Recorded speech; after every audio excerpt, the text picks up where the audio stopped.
Hello everyone, welcome back to Guruji Uttarakhandi channel. तो यहाँ पर मैं आपको आज हमारा जो यूटेट का एग्ज़ाम आया है उससे संबंधित हम आप यहाँ पे चर्चा करने वाले हैं। यूटेट का जो पाठ्यक्रम है, जो सिलेबस है, उसके बारे में आप लोगों को मैं संपूर्ण जानकारी दूंगी। उससे पहले अगर आप लोग मुझसे जुड़ना चाहते हैं या हमारे अदर कोर्सेज परचेज करना चाहते हैं तो आप क्या करेंगे, आप हमारा वेदाश्री लर्निंग ऐप डाउनलोड करेंगे। वहाँ पर आपको हमारी डेमो क्लासेस प्रोवाइड की गई हैं। और इसके अलावा आपको एक खुशखबरी और देती हूँ कि आप अगर हमारे ऑफलाइन बैच से जुड़ना चाहते हैं, ये वाले कोर्स से या इससे अलग संबंधित कोर्सों से अगर आप जुड़ना चाहते हैं तो आप हमारे ऑफलाइन सेंटर पे भी विजिट कर सकते हैं। हमारा जो ऑफलाइन सेंटर है वो है आपका कुसुमखेड़ा चौराहे पर हनुमान मंदिर के पास। ठीक है, तो चलिए आज हम डिस्कस करने वाले हैं हमारे उत्तराखंड से संबंधित जो भी हमारा यूटेट का एग्जाम आता है उससे संबंधित हिंदी का सिलेबस। चलिए, तो आज हम स्टार्ट करने वाले हैं हमारा यूटेट का हिंदी का जो पाठ्यक्रम है। ठीक है, पाठ्यक्रम मीन्स हमारा जो सिलेबस है हिंदी का, उसके विषय में बात करने वाले हैं। इसके विषय में क्यों बात करनी है, क्योंकि आप लोगों को पता ही होगा जो हमारा पाठ्यक्रम होता है वो क्या होता है, एक तरीके से हम उसे बोलते हैं कि दौड़ का मैदान।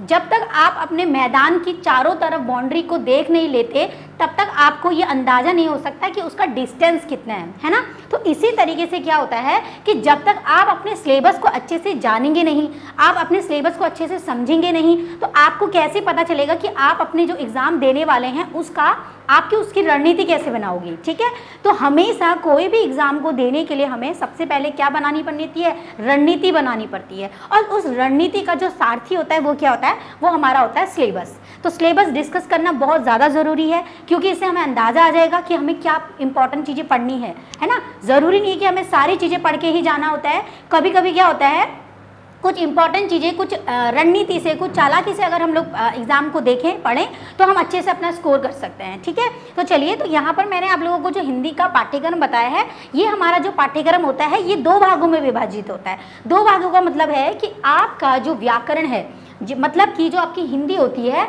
ये 2 पार्ट में डिवाइड होती है। एक आता है आपका 15 नंबर का, ठीक है, दूसरा आता है आपका 15 नंबर का। तो ये जो टोटल मार्क्स होते हैं इसमें हमें कितने लाने हैं, 30 लाने हैं। ठीक है, और अगर आपने अच्छे से पढ़ लिया, ठीक है, अगर आप लोगों ने अच्छे से इसको समझ लिया है तो आप व्याकरण से 15 ला सकते हैं और 15 आप अपनी भाषा शिक्षण से ला सकते हैं। अब ये 2 भागों में कैसे डिवाइड होता है, देखो, जो आपका यूटेट का सिलेबस होता है इसमें 15 नंबर की आपकी क्या आती है, व्याकरण आती है। ठीक है, जो व्याकरण होती है वो हमारे लिए बहुत इंपॉर्टेंट होती है। क्यों होती है, क्योंकि अगर हमें व्याकरण अच्छे से पता है तो हम अच्छे से यहाँ से 15 नंबर गेन कर सकते हैं। ठीक है, अगर आपने अच्छे से समझ लिया। और उसके बाद जो आपकी 15 नंबर बचते हैं वो आता है आपका भाषा शिक्षण शास्त्र, जिसको हम अंग्रेजी में आपको पता है क्या बोलते हैं, पेडागॉजी।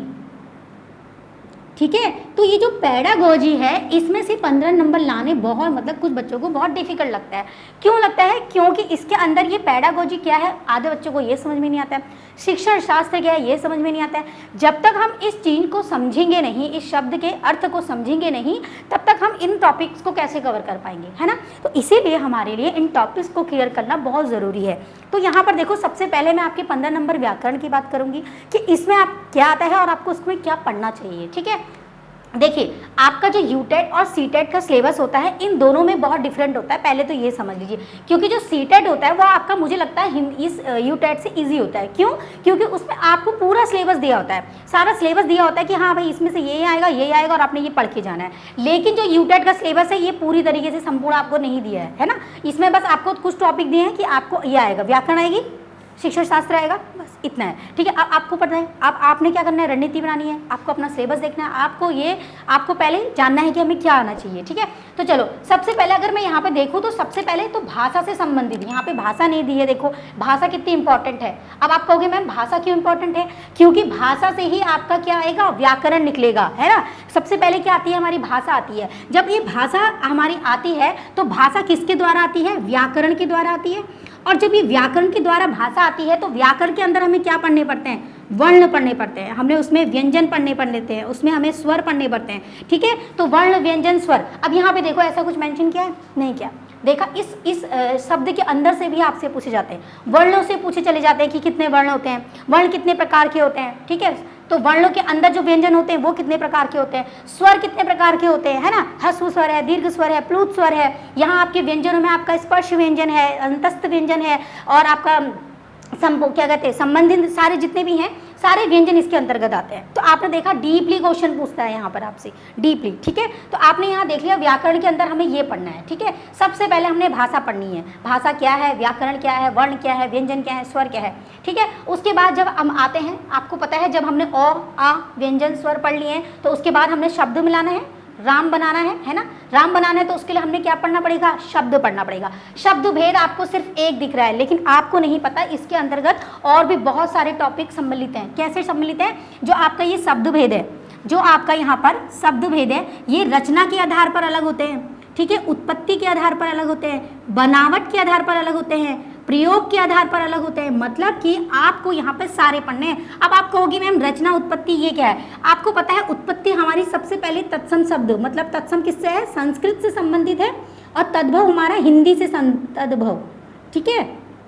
तो ये हमारा हिंदी से संबंधित है। तो आप यहाँ पे देखिए, आपको इस शब्द के अंदर तत्सम भी पढ़ने हैं और तद्भव भी पढ़ने हैं, और इसके साथ साथ आपको क्या पढ़ना है, आपको विलोम शब्द भी पढ़ने हैं, आपको पर्यायवाची शब्द भी पढ़ने हैं, आपको एकार्थी, अनेकार्थी, है ना।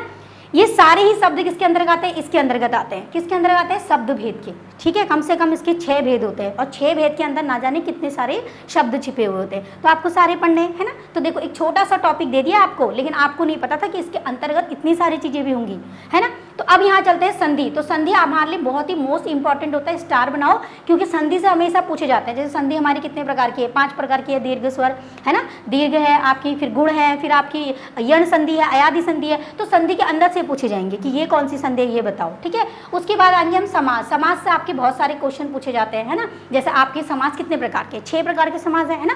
कहीं पर पूछ लिया जाएगा भाई बहन को क्या बोलते हैं, कौन सा समाज है, तो द्वंद्व समाज आ जाएगा वहाँ पे, है ना। इसी तरीके से आपका द्विगु समाज आ जाएगा। चौराहे को कौन सा समाज बोलते हैं, तो द्विगु किसमें आ जाएगा, हमारा समाज में आ जाएगा। तो यहाँ पर देखो, आप समझने की कोशिश करो कि इसके अंतर्गत कितनी सारी चीजें है ना।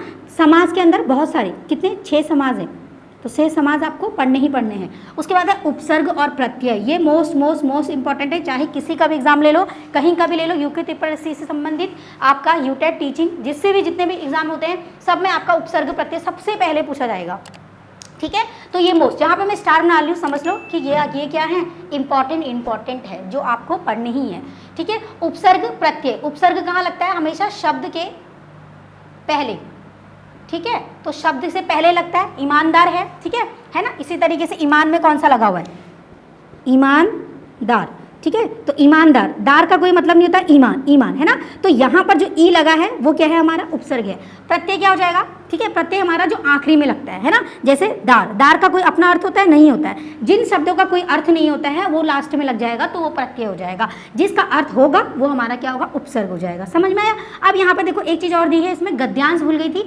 आपको एक पैराग्राफ दिया जाएगा, है ना, आपको एक पैराग्राफ दिया जाएगा, और उसमें से आपको यह समझाया जाएगा कि इस पैराग्राफ में से आपको नीचे कुछ क्वेश्चन दिए होंगे और आपको उसमें से छांट के कुछ आंसर करने हैं, ठीक है। और ये इतना इजी नहीं होता जितना आप समझते हो, ठीक है, ये इजी नहीं होगा। अब यहाँ आते हैं मुहावरे और लोकोक्तियाँ। तो यहाँ से भी आपके 1 से 2 नंबर बन जाते हैं। तो आपने मुहावरे पढ़ने हैं। हमारे मुहावरे क्या होते हैं, लोकोक्तियाँ क्या होती है, हमको मुहावरे छाटने होते हैं, है ना। तो ये हमारे बचपन से ही पढ़ते आ रहे हैं, तो इसमें आपको नहीं होना चाहिए कोई दिक्कत। अब यहाँ रस, छंद, अलंकार बहुत ज़्यादा पूछे जाते हैं। आपका अलंकार पूछ लिया जाएगा, है ना। आपको पता, मैं पहले भी आपकी अलंकार की क्लास यहाँ पे ऑनलाइन यूट्यूब में ले चुकी हूँ। तो अलंकार से आपके बहुत सारे क्वेश्चन बनेंगे कि इस वाली लाइन में कौन सा अलंकार है बताओ, तो इस तरीके से पूछा जाएगा। छंद पूछे जाएंगे, रस पूछे जाएंगे, इंपॉर्टेंट है। उसके बाद मोस्ट इंपॉर्टेंट, मैं आपको फिर से स्टार बना रही हूँ, जहाँ पर स्टार बना रही हूँ आपको मैंने बता दिया, अलंकार में स्टार बना लो इस वाली लाइन में। उसके बाद ये आपका स्टार बना लो, क्यों, क्योंकि जो भी हमारी भाषा से संबंधित है ना, आपको पता होगा कि भाषा में खड़ी बोली आई, और खड़ी बोली से हमारी हिंदी आई है, और खड़ी बोली से ही हमारी सारी रचनाएं, जो भी कविकार थे हमारे, है ना, आपका जैसे आपका प्रसाद द्विवेदी है, हजारी प्रसाद द्विवेदी जी हैं, जयशंकर प्रसाद है, महादेवी वर्मा है ना, प्रेमचंद, मुंशी प्रेमचंद जी हैं। तो इन सारी, मतलब आप इन्होंने क्या क्या रचनाएं लिखी हैं, क्या क्या कृतियाँ लिखी हुई है, कौन सी किताब लिखी है, कौन से इनको पुरस्कार मिले हैं। तो यहाँ पर किताब, पुरस्कार, रचना सबसे पूछा जाता है क्वेश्चन।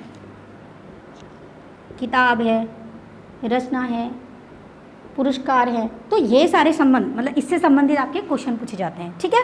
तो आप लोगों ने समझा कि व्याकरण में आपका इतना कुछ आएगा। आप देख सकते हो आपको अब क्या पढ़ना है क्या नहीं पढ़ना है, ठीक है। चलिए अब हम बात करेंगे आपके शिक्षण शास्त्र की। तो अब हमने बात करनी है भाषा शिक्षण शास्त्र की। भाषा शिक्षण शास्त्र का मतलब, भाषा मतलब क्या होता है, जो हमारी लैंग्वेज है। शिक्षण मतलब क्या होता है, टीचिंग, है ना, क्या होता है, टीचिंग मतलब पढ़ाना या पढ़ना, शास्त्र मतलब क्या होता है, ज्ञान, है ना। तो अब यहाँ पर आपको कुछ कंफ्यूजन होगा, सीधी सी बात है, नॉलेज, ज्ञान मतलब नॉलेज, ठीक है। तो यहाँ पर क्या हो गया, हमें क्या देना है, भाषा शिक्षण शास्त्र, मतलब कि जो हमारी लैंग्वेज है, भाषा है, उसको टीच, उसको पढ़ाना है, उसका ज्ञान देना है। अभी किसको देना है, बात यहाँ पे आती है। आपको पता है कि ये हम सब क्यों पढ़ रहे हैं, हम एक टीचर, एक अध्यापक बनने के लिए बनने हैं, ठीक है।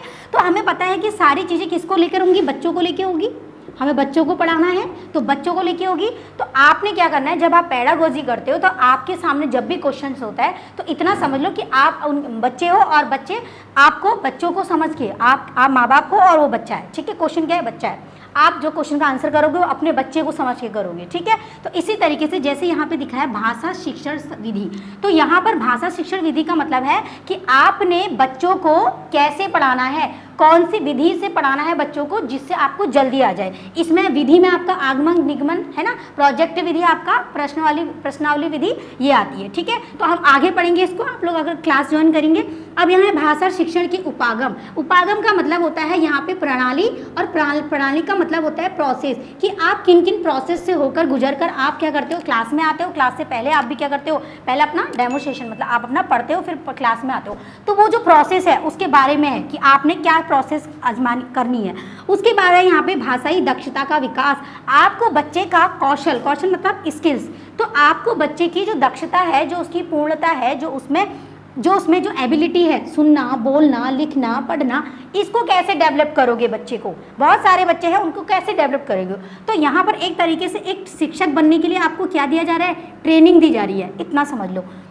उसके बाद है यहाँ पे शिक्षण अधिगम सामग्री, तो आपको पता ही है जब हम लोग पढ़ाने जाते हैं तो हमें बहुत सारे, आपको लर्निंग, अधिगम मतलब होता है लर्निंग, तो लर्न करने के लिए हमें बहुत सारी चीज़ों का, बहुत सारी सामग्रियों का यूज़ करना पड़ता है। जैसे कि इसमें क्या आ जाता है, श्रव्य, दृश्य, ठीक है, श्रव्य, दृश्य और उसके बाद श्रव्य दृश्य साधन, तो 3 साधन होते हैं इसमें, आगे डिस्कस करेंगे क्लास में।